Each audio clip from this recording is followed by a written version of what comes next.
What is up, everyone? Will Mosley here. Today we're going to dive into what are some practical ways to boost your productivity. Let's go ahead and jump in. What are the biggest distractions in your daily routine and how can you minimize or eliminate them? I think the biggest distractions that you have are probably the time commitments that you've made or given to other people. Most of our schedules are made up of other people's commitments, like other people's time that we agree to. And it's not even necessarily what we want to do. Like, for instance, being, as you start to grow older in life, you have a house commitment, and your wife, your husband, or, your job, or your hobbies, or all these different things that you kind of put time towards, or cleaning up, all these things. And though most of these things are important, the allocation of how much time we give to each thing is debatable. And I think that if you're struggling with finding time to do the things that you want to do, finding time to have focus work done, I think the biggest one, and this is not my own original idea, but coming from Alex Hormozi, he makes a point of, like, before you start doing anything in the morning, focus, for the first 4 to 6 hours on the biggest business constraint or whatever the thing is. I don't know what you do. I don't know if you're employed, self-employed, owner, investor. I don't know where you are on the path. But most times, once we start our day, everyone else wants our time. Everyone wants to ask favors of us, ask things of us. And if you wake up and you allow your time to be spent by others, you're never going to feel that good boost of productivity, that good, just like, I did something today. And so I think that that's probably the biggest distraction, allowing other people to control your calendar. How do you currently plan and prioritize tasks, and what strategies could help you organize more effectively? I'm a big proponent of, like, you don't need to, like, you can let a lot of fires burn. Like, a lot of times, most things that you are worried about, a lot of times they'll solve themselves. This is interesting if you play Magic at all. So I know I'm getting a little bit in the weeds, but, like, in Magic, there's this thing called passing priority. Okay. And so, for instance, you have your hand, and something happened on the table, but sometimes the threat on the table isn't your threat to deal with. Like, you could be like, oh, I got this, I'm going to go ahead and put out a counter spell, but a lot of times it may be a threat to other people too, and they may take care of that thing before you have to use your resources in your hand, a card, to take care of it. And so realizing that sometimes the fires that are around you aren't your fires to put out. Now, when there is, like, being able to recognize what the biggest fire is for you, that is what really strategy is. It's kind of like, okay, what's the biggest business constraint right now? What's the biggest thing holding me back right now? And let me allocate all of my resources towards that. Now, I say that with a caveat because I jump between all sorts of different things, and it works for me, but I know that this doesn't work for a lot of people. And it can also, like, frustrate me too. Like, for instance, if you look at my calendar, like, I learn hour by hour by hour by hour. I'm not really diving into, like, a book for 7 hours. Like, sometimes I can do that, but I'm learning different topics and kind of educating myself. But, like, if it's coming back to the question, like, prioritizing tasks, most times it's just the work hard or more work and better, more and better. And I've talked about this plenty of times over and over and over on this channel, where if something's not growing, it's typically not external. It's typically internal right here. You're typically the source of why it's not growing. For instance, if my YouTube channel isn't growing, if I see that each video I'm getting a little more views and things are going up, then why do I stop? And I do this. Why do I stop? It's not because YouTube isn't giving me views.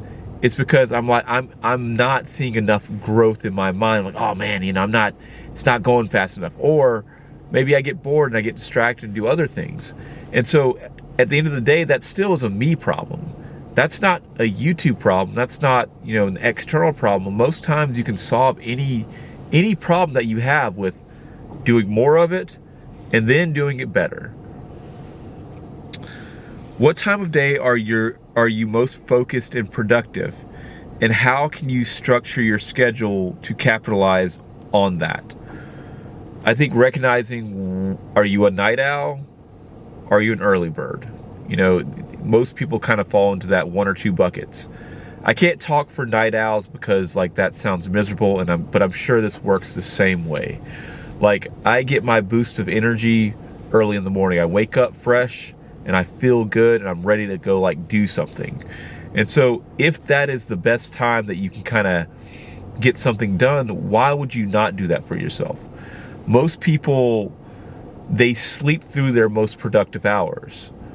They go to sleep late and they're like, oh, I'm tired. And then you sleep through that kind of, if you're an early bird, that 4 a.m. to kind of 7 a.m. block of time.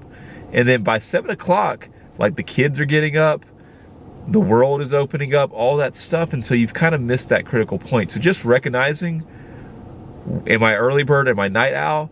And then having the discipline to say, okay, I need to get up and do this. Now, of course you need a why.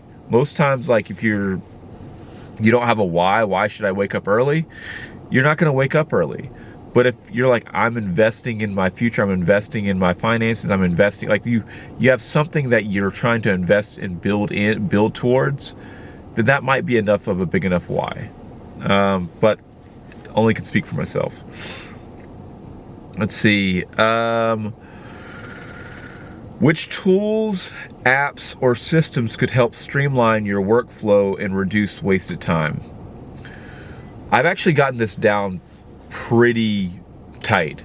On my phone, I pretty much have, minus the Walmart app or whatever for work, I have Audible, Paper, and ChatGPT. And I use these apps religiously throughout my day. Anytime I have some sort of idea, I then take that idea and then throw that into ChatGPT, right? And start kind of brainstorming. For instance, I was thinking about Magic and I was like, I wonder how a blue player would allocate their money, okay? If a blue player as in Magic or whatever, if you have the 4 buckets of investing, saving, fixed costs, and guilt-free spending, I was like, I wonder what percentage as playing as a blue player, most times blue players are more control players. I was like, I wonder how they would invest their money, and AI can do this. And so I did that and looked that up, and then from paper, my drop box papers, those are where I keep my SOPs or my scripts for the questions that I kind of make for these videos. That's where I kind of, because if you keep everything in the AI and ChatGPT, it can kind of get lost. Even if you're making multiple chats, eventually in time you have so many thoughts every day, it gets lost. But what you can do is then have a SOP, a standard operation procedure, and you can take that and put it into paper. And that way you don't have to kind of keep on digging through this every time you want to reference it. And then Audible is where I get all of my knowledge from. For instance, I'm listening to the Millionaire Next Door, Thinking Fast and Slow, The Way of Kings, which is a fantasy book, YouTube Secrets, The Girl with the Dragon Tattoo, a mystery, The 5 Love Languages for Men, The Lean Startup, and then I just finished Rich Dad, Poor Dad. So I'm actually reading all of those books simultaneously right now.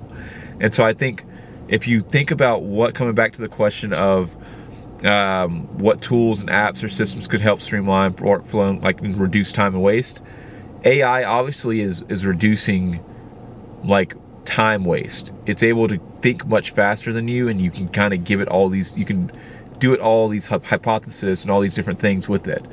The S of the papers, just a regular doc, this could be Google Doc, whatever. The papers allow you to kind of standardize procedures so that you're like, okay, I don't have to kind of fish around. I just kind of know what the plan is. Boop, boop, boop, boop, boop. Audible is giving me education nonstop. And then lastly, I don't technically have the app. I kind of have the, I have the, I don't know if you can see that or not. Can't really see it. It's okay. I have the, there we go. I have the calendar app, right? And so I'm constantly in my calendar creating new schedules, new ways that I can have gameplays, right, for my time. So for instance, today is actually a double duty gameplay. Okay, I'm working a double today. But I also have a gameplay for like what a regular personal day is, or what a sick day is.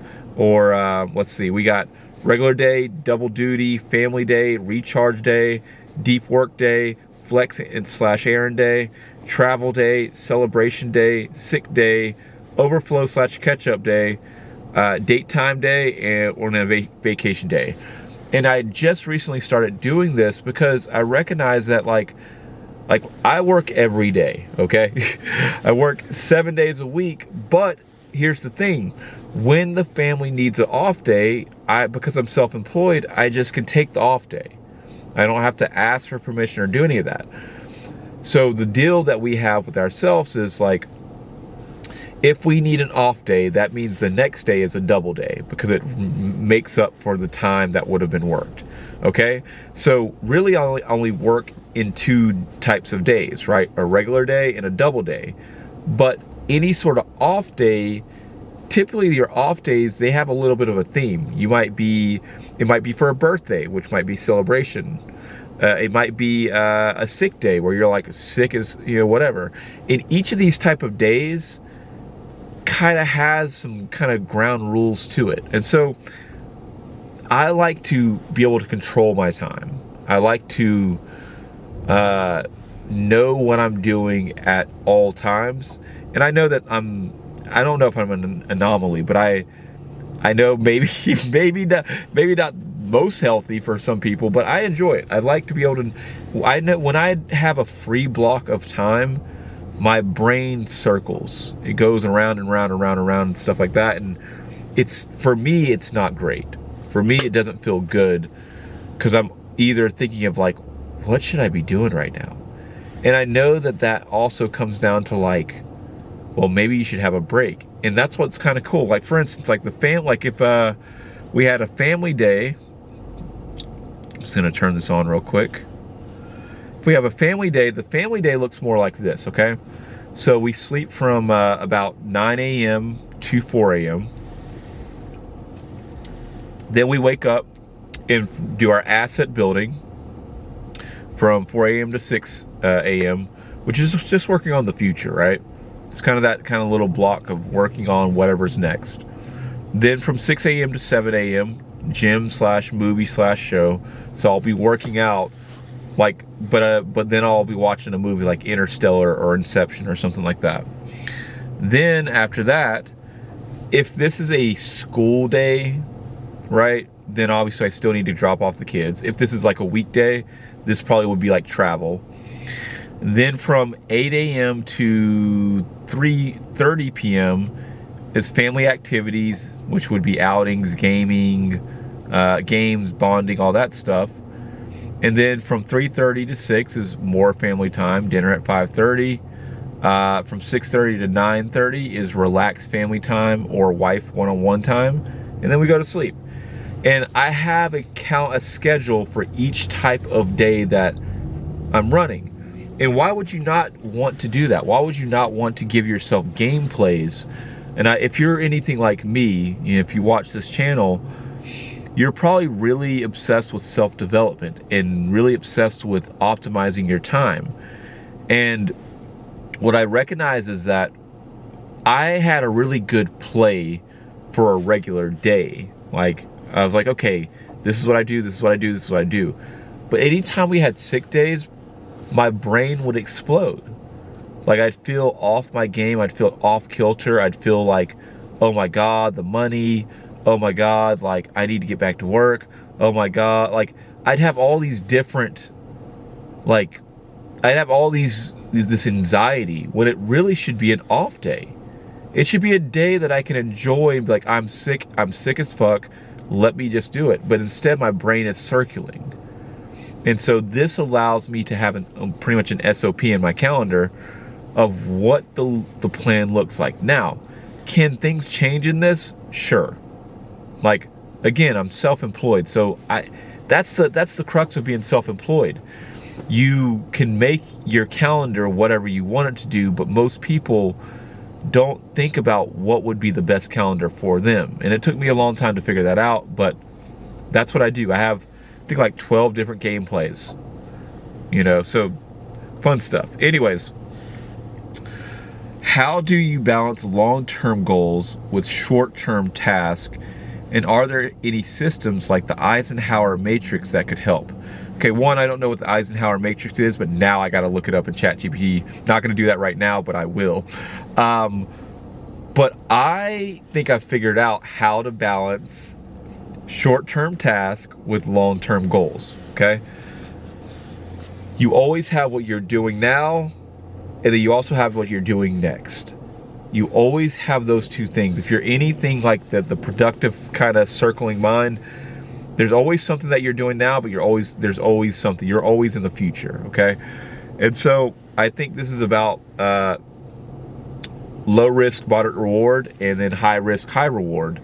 And I talked about this previously, but if you have 10 hours that you're working per day, dedicate 7 hours to your day-to-day task and 3 hours to what's next. Don't get so caught up on trying to do the what's next during the time that's supposed to be now. You really have to prioritize now. You have to prioritize what you're doing. Like right now, I'm out, doing orders, but because look, there's so much here. When you start to learn how to control your time, there's so many different pockets throughout the day that are, in a sense, waste. You kind of just put on some music and you just wait for the next order or whatever. Those pockets of time can be used to work on what's next. But if things are busy and running and the thing that you're supposed to be doing now is moving, you should not be prioritizing what's next. You need to prioritize those tasks. I hope this makes sense. But you don't want to dedicate all 10 of your hours or all 12 of your hours or all 8 of your hours, whatever the amount of time that you work per day. You don't want to dedicate all time to just what's now, because you'll be stuck in the systems that you're using. And most of the times the systems that you're using, you just kind of got stuck there. You're kind of there. You got the job that pays the bills, but that's not specifically the job that you want forever. And so if you only work that job, you only stay in that bucket, in that system, that rotation, it's going to be very hard pressed for you to get out to the next opportunity vehicle. And that's why we have to work for today and work for tomorrow. Most people don't want to do that. Most people say it's too much work. I'm a father. I care about the future of my family. So I'm willing to make the sacrifice and work today and also work tomorrow. Let's see. Are you setting realistic deadlines, and how often do you find yourself procrastinating or rushing to complete tasks? Are you setting realistic deadlines? I'm conflicted with deadlines. I like the word milestones better. Milestones makes this kind of continuum. Like deadlines feels like you do it and it's done. And most of the work that we do is just infinite work.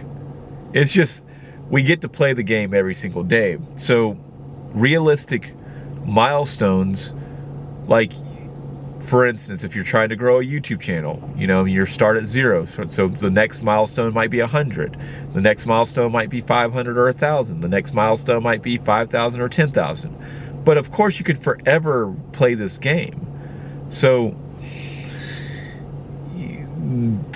you're always going to want to level up. What I like to do is I like to add an extra 0. I like to upgrade by the next integer. So for instance, like if I have 100 subs, the next goal might be 1,000 subs. The next goal might be 10,000 subs. The next goal might be 100,000 subs, whatever, or deadline or whatever. Deadlines really are arbitrary, truly. Deadlines are something that are imposed when you're employed, okay? And you get employed, don't get me wrong, you have when you work for clients, you have deadlines. But for yourself, if there's something that you're trying to do, all this stuff is self-imposed. You can choose to do it today, you can choose to do it tomorrow, you can choose to never do it, you can choose to do it in 30 minutes. All this stuff is self-imposed, and I think that's what's really hard sometimes about being in control of all your time. When you work for somebody else, when you're employed, they control your time. They say, if you don't show up at 9 a.m. and work here till 5 p.m., you're going to get fired. We will not cut you a check. So they control that time, and they also say, well, we control whatever you do within this time. Don't get me wrong, you can learn how to play the game within there, but your time is controlled there. They set the deadlines. They say, we need this by 2 o'clock today. We need this by Friday.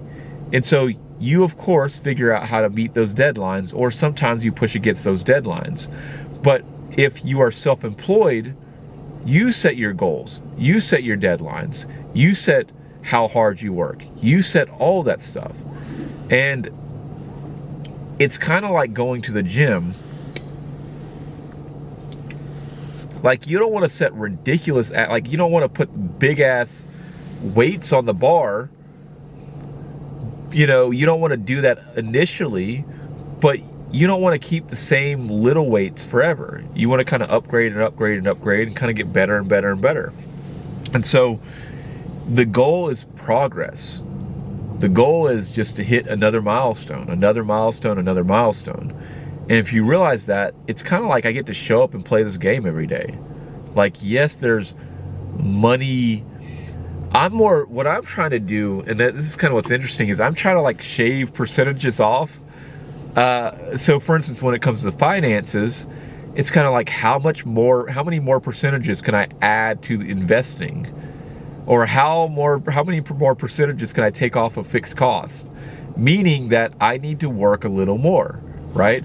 Instead of me making 200 a day, I need to make 300 a day. Or instead of me 300, I need 400, like, you set your own pace and your own tone when you're self-employed. And then what's interesting is the goal eventually for maybe most might be to get to ownership or investing. Most people are kind of either stuck in the E or the S, the employed or self-employed quadrant. And so I've got out of the employed quadrant. I'm in the self-employed quadrant, but eventually I want to be the owner, right? And technically I own a business, but you're not really an owner of a business until you can walk away for like 2 weeks and everything is just fine and the business still makes you money. And so you're still in the business. I feel with Start Right, my business, like, it is pretty hands-off. I'm pretty good at whatever the task is that needs to be done, like for the client, like building a website, I can get it done really quickly. I've just done it for so long. But I still have to do the task, which kind of makes it not exactly ownership yet. I can also hire freelancers. I know enough about design, enough about that stuff, where the cost of goods, the cost of goods, I can gain a great profit. By the way, if you're running a business and you're selling a product, you want to be at least at 80% profit, right? For instance, like if you sell something for $200, you would, or let's say $100, okay? If you sell something for $100, you want to, if you have an 80% profit margin, that means that you can get this product made for $20 and you get to keep $80. If you have a 90% profit margin, if it's still a $100 product, it means that you can get the work done for $10 and you get to keep 90% of the 90% of it. And so I always aim, at least for my businesses, to be at a 80 to 90% profit margin, right? So if you charge $3,000 for something and you know how to get it done for $300, that's amazing. That's great. It leaves a lot of room for if you mess it up or if there's any whatever, like there's a lot of room there. But I'm still, the flow in my business is not pouring all the way through. The leads are not pouring all the way through for it to become this really super cush, self-sustaining business. So that's why obviously we depend heavily on self-employment. So we have self-employment, we have ownership, and we also have investing. And I invest too. So you can kind of be all in all three of these at the same time, whether it's employed and you're working on starting your business, running your business, and owning like some sort of asset, and you have, and you're investing. Anyways, I'm going to try to run through this because I went deep on this one, but it's just, you set the pace, you set your own pace. Sometimes people control that, but like when you get outside of the employed bracket and you're in self-employed, you set it. Just be accountable to yourself. How do you handle burnout, and what steps can you take to incorporate rest and recovery into your routine? We have a calendar for this, okay? Like I said, we work 7 days a week, we run it. But if there is a day that I need for recovery, this is different than sick. I have a calendar for this. I don't know if I actually put the recovery one in here just yet, but it's definitely in ChatGPT. We call it the recharge day. Okay, here, we got it, recharge, okay. So we sleep, from 9 to 4 a.m. We still do our asset building, care about that. Still do the gym, that's important. Drop the kids off. And then from 8 to 3 o'clock is either rest, light hobbies, or self-care. Self-care for me, it typically means like going to see a movie. I love seeing movies. It makes me feel better. Then pick up the boys, and then from 3:30 to 5:30 is light dad time. I probably let the kids know, like, hey, look, I'm kind of out of it today. It's gonna be a kind of chill ass thing. Then there's dinner, and then from 5:30 to 6:30, and then from 6:30 to 9:30, this can be relaxed time with the wifey or self-care activities. That might be another, like, you're doing something for yourself. Then we go to sleep. So having a calendar or a day set for when you have burnout is really important, because when you have burnout, you're not going to be in the mental space to be like, how should I plan my day? Or what should my day look like? You're going to I feel like shit, but I also have all these obligations. But knowing that you have a calendar day, and this is how I break it all into different calendars, so I have different colors for each one. It's just like a playbook, you just set it, you're like, and then tomorrow's going to be a double day. That's okay. So I'm taking the day off today. Cool, great. This is a self-care day. You let the fam know, and then tomorrow we'll catch it up with a double day. We got this. That is, let's see, is there any, let me see if I can rapid fire through a couple last one of these. Are there any reoccurring tasks that could be automated, delegated, or eliminated to free up time for higher value work? There's always something that could be automated or delegated to buy back your time. I won't jump into that, but yes, always look to buy back your time. What habits or rituals could you develop to start your day more intentionally and stay on track? Get some good sleep, and then prioritize asset building. And then lastly, how do you measure your progress and success? And are there ways to track productivity more effectively? Track. Just milestones, and every single day, be like, okay, what was the goal? What was I supposed to hit? If it's not measured, if it's not managed or whatever, it's not, there's some sort of saying. But like, I notice that I start slacking off when I'm not looking at the numbers, when I'm not tracking my stuff. Anyways, that sums it up for like, what are some practical ways to boost productivity? That's how I boost productivity. You guys are amazing. You're a vibe. You're dope. Let's keep on doing this thing. Make sure to give yourself rest, love, and energy. Take care, guys. Bye.